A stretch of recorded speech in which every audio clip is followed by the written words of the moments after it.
Welcome to my YouTube channel HR educational hub. আজি আমি দুটা ডিজিটৰ যিবোৰ নাম্বাৰ আছে সেই নাম্বাৰবোৰ আমি কেনেকৈ ৰিভাৰ্স কৰিব পাৰোঁ সেই বিষয়ে আলোচনা কৰিম। এতে নাম্বাৰ আমি ৰিভাৰ্স কৰিবলৈ একেবাৰে ইজিলি যদি আমি 3 আৰু 4ত যদি আমি যিবোৰ প্লেস ভ্যালু আছিল ডিজিটৰ সেইটো যদি আমাৰ মনত আছে তেতিয়াই আমি পাৰিম যে নাম্বাৰৰ ডিজিট এটা আমি কেনেকৈ ৰিভাৰ্স কৰিব লাগে। ৰিভাৰ্স মানে কি, ধৰি লোৱা আমাৰ এটা নাম্বাৰ আছে কি 28, এইটো যদি আমি ডিজিট ৰিভাৰ্স কৰোঁ বা ডিজিট যদি আমি ইন্টাৰচেঞ্জেবল কৰোঁ তেতিয়াহ'লে এই নাম্বাৰটো কি হৈ যাব 82 হৈ যাব। এতিয়া এই যেটো 28 নাম্বাৰ আছে 28 নাম্বাৰৰ ইয়াতে ইউনিট প্লেছত কি আছে, ইউনিট প্লেছত আছে 8, এটো হৈছে ইউনিট প্লেস, এটো কয় ইউনিট প্লেস। আৰু এই যেটো 2 আছে 2 টু কোনটো প্লেছত আছে, এটো আছে 10 প্লেছত আছে। এতিয়া যদি ইউনিট প্লেছত থাকে তেতিয়াহ'লে এটা আমি কি লিখিম 8 * 1 আৰু a2 যেটো 2 আছে 2 টু যেহেতু 10 প্লেছত আছে গতিকে আমি 2 টু কি কৰিম 10 ৰে মাল্টিপ্লাই কৰিম। এনেকৈ আমাৰ যেটো প্লেস ভ্যালু ফাইন্ড কৰাৰ যেটো প্ৰথা আছিল নিশ্চিতভাৱে মনত আছে সকলোৰে। ইয়াতে চোৱা এটো উলটাই দিয়াৰ লগে লগে ইয়াতে কি হৈছে, ইয়াতে যেটো 2 টু কি আহিছে এটো ইউনিট প্লেছত আহি গৈছে আৰু যেটো 8 আছে এটো 10 প্লেছত আহি গৈছে, মানে এটো কি হ'ব 8 * 10 হ'ব, 8 * 10 মানে এটো আহিব 80 + 2 এটো আহিব 82 আৰু এটো আহিব 20 + 8 মানে এটো আহিব কিমান 28 আহিব। তো এনেকৈ আমি নাম্বাৰ এটা কি কৰিব পাৰো ৰিভাৰ্স কৰিব পাৰো। কেৱল ইয়াতে আমাৰ যেটো প্লেস ভ্যালু আছে প্লেস ভ্যালুটো ফাইন্ড আউট কৰিলে আমাৰ এইখিনি হৈ যায়। এতিয়া নাম্বাৰ এটা ডিজিটবোৰ ইন্টাৰচেঞ্জেবল কৰাৰ আমি এটা প্ৰবলেম লৈছো ইয়াতে। সেই প্ৰবলেমটো চাও আমি কেনেকৈ সমাধান কৰিব পাৰো। ইয়াতে কি কৈছে so the sum of the digits of A 2 digit number is 8, মানে এটা 2 ডিজিটৰ নাম্বাৰ আছে আৰু সেই 2 ডিজিট নাম্বাৰৰ যি দুটা ডিজিট আছে ডিজিট দুটাৰ সাম দি আছে কিমান 8 দি আছে। দি নাম্বাৰ অবটেইন বাই ইন্টাৰচেঞ্জিং মানে ইন্টাৰচেঞ্জ কৰা হৈছে, মানে প্ৰথমতে যেটো আছিল হেতু ৰাখা নাই তাৰ পিছৰটো লৈ আহা হৈছে। দি ডিজিটস এক্সিডস দা গিভেন নাম্বাৰ বাই 18 আৰু যেটো নাম্বাৰ আমি নতুনকৈ পাম সেই নাম্বাৰটো পুৰণা যেটো নাম্বাৰ আছে সেই নাম্বাৰটো কি হ'ব 18 বেছি হ'ব, হেতুতকৈ 18 বেছি হ'ব। ফাইন্ড দা গিভেন নাম্বাৰ আৰু সেই নাম্বাৰটো কি আছিল যেটো নাম্বাৰৰ লগত 18 প্লাস কৰিলে আমি নতুন এটা কি পাইছো নাম্বাৰ পাইছো, হেতু কৰিব লাগে। একেবাৰে ইজিলি আমি এটো সলভ আউট কৰিব পাৰো। ইয়াতে ধৰি লোৱা হল আমাৰ যেটো নাম্বাৰ আছে অৰিজিনাল নাম্বাৰ আছে সেই নাম্বাৰটো ইউনিট প্লেস আৰু 10 প্লেসৰ ডিজিট আমি দুটা ধৰি লম। সাপোজ দি ইউনিট এন্ড এটো 10th place digit of original number এতে সা কি কৈছো মানে ইউনিট প্লেস আৰু যেটো 10 প্লেস আছে সেই দুটা আমি প্লেস ডিজিট যি দুটা আছে হেতু আমি ধৰি লৈছো। এটা আমি কি ধৰিম, এটা ধৰিম কি x, মানে ইউনিট প্লেসৰটো কি আহি যাব x আহি যাব, ইউনিট প্লেসৰটো কি আহিব x আহিব। তেতিয়া হলে ইয়াৰ যেটো 10 প্লেস আছে 10th প্লেস হেতুত কি আহিব, এটা কথা লক্ষ্য কৰা এই ডিজিট দুটাৰ সাম কিন্তু কিমান দি আছে 8 দি আছে, গতিকে ইউনিট প্লেস যদি x হয় তেতিয়া হলে যেটো আমাৰ 10th প্লেস আছে হেতুত কিমান আহিব, হেতু আহিব 8 - কি x আহিব। এটো হৈছে ইউনিট প্লেস আৰু এটো হৈছে 10th place. therefore the original number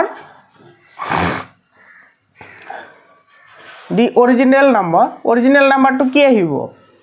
এটো আহিব তোমাৰ কি x আছে এটো আৰু ইফালে আহিব কি এটো যেহেতু তোমাৰ এটো x * 1 আছে। আর অলপ আগতে যে কলো যদি এটা নাম্বার xy থাকে তেতিয়া হলে এটো আমি কি লিখো এটো x * 10 + y * 1 এটো হৈছে আমাৰ লিখাৰ নিয়ম প্লেস ভ্যালু যেটো আছে। তো এটো আহিব আৰু এটো আহিব কি এটো আহিব 8 - x * 10 মানে মাল্টিপ্লাইড বাই 10 কৰিব লাগিব যেহেতু এটো 10th প্লেসৰ হয়। এতিয়া এটো যদি আমি কৰো এটো কিমান আহিব, এটো আহিব 10 8 * 10 = 80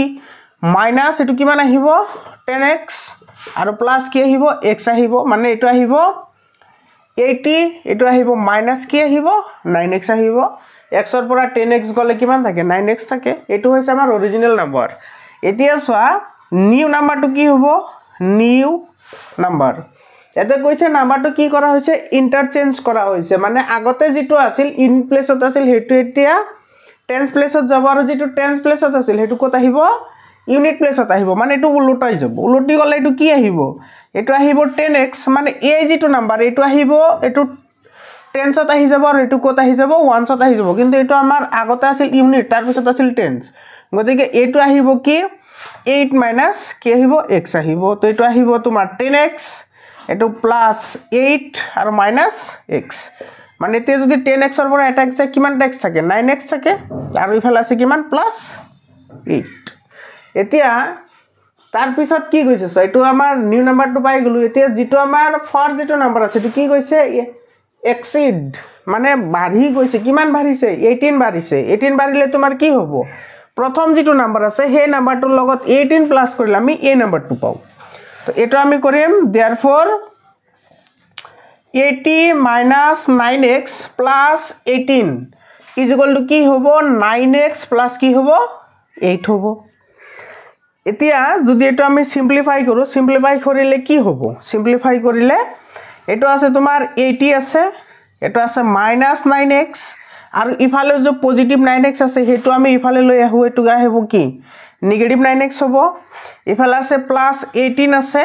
এটো 18 আৰু এটো ইফালে লৈ আহিলে এটো কি হ'ব মাইনাস হ'ব ইজ ইকুয়াল টু কি হ'ব 0 থাকি যাব ইফালে এতিয়া ইফালে আহিব তোমাৰ 80 মাইনাস ইয়াতে আহিব কি 9 minus 9x আৰু minus 9x মানে মাইনাস কি আহিব 18x আহিব আৰু ইফালে থাকিব প্লাস 10 ইজ ইকুয়াল টু কি হ'ব এটো হ'ব 0 এতিয়া চাও যদি আমি ট্রান্সপোজিং কৰো ট্ৰান্সপোজিং কৰিলে ইয়াৰ পৰা আমাৰ লাগে x ৰ ভ্যালুটো ইফালে আছে 80 আৰু ইফালে আছে 10 80 plus 10 কি হ'ব 90 হ'ব তো ইফালে আহিল 90 আৰু ইয়াতে আছে মাইনাস আছে গতিকে এটো আমি ইকুৱেল দি হিফালে লিখিলে এটো পজিটিভ হৈ যাব তো এটো আহিব কিমান 18x তো ইয়াৰ পৰা যদি আমি x টো ফাইন্ড আউট কৰিব লাগে এটো আহিব কি 90 বাই কি 18 মানে এটো আহিব কি 5 আহিব এটোৰ ভ্যালু কি পালো 5 পালো তাৰ মানে x ৰ ভ্যালু কিমান আহিল 5 আহিল এতিয়া আমাৰ সো যেটো ইউনিট প্লেস আছিল ইউনিট প্লেস টু কি আছিল x আছিল তো এটা পার ইউনিট প্লেস টু কিমান আহিছে 5 আহিছে আৰু যেটো টেন্স প্লেস আছিল টেন্স প্লেস টু কি আছিল 8 minus x মানে 8 - x যদি হয় ইয়াতে 8 - x x ৰ ভ্যালু কি আছে 5 আছে তো এটো 5 হ'ব মানে এটো কিমান আহিব 3 আহিব মানে এটা নাম্বার therefore এটো 1 নাম্বার is equal to কিমান হল 35 হল 1 নাম্বার কিমান পালো আমি 35 আৰু আনটো নাম্বাৰ কি হ'ব ইন্টাৰচেঞ্জ কৰিলে এটো আহিব কিমান 53 আহিব 53 obviously আহি যাব এটো মান কেটা যদি আমি বহাই দিও আরামসে পাই যাম এটো সা এটো কিমান আছে x ৰ ভ্যালু 5 আছে না তো ইয়াতে 10x মানে কি হ'ব 10 into 3 sorry 10 into 5 আহিব আৰু প্লাস 8 - x x ৰ ভ্যালু কিমান পালো 5 পালো এতে 5 দি দিলো তো এফালে আহিব 50 প্লাস এতে 8 - 5 কিমান আহিব 3 এটা আহিব 53 এতে সোয়া এতে 35 আছিল আমাৰ অৰিজিনাল নাম্বাৰ কিন্তু হেতু আমি যেতিয়া ইন্টাৰচেঞ্জ কৰিছো ইহতৰ ডিজিট বোৰ ইন্টাৰচেঞ্জ কৰাৰ পিছত এটা আমি কিমান পাইছো 53 পাইছো তো এইটোৱে আছিল একেবাৰে সিম্পল ধৰণে আমি 2 ডিজিট নাম্বাৰবোৰ কেনেকে যেবোৰ ডিজিটস আছে হেইবোৰ আমি ইন্টাৰচেঞ্জ কৰি আমি যেবোৰ নিউমেৰিকেল প্ৰবলেম আছে হেইবোৰ আমি সলভ আউট কৰিব পাৰো আশা কৰিছো বুজি পাইছা এনেকুৱা ধৰণৰ সহজ পদ্ধতিত ম্যাথমেটিক্স আৰু সায়েন্স শিকাৰ কাৰণে আমাৰ YouTube channel HR educational subscribe কৰা ধন্যবাদ।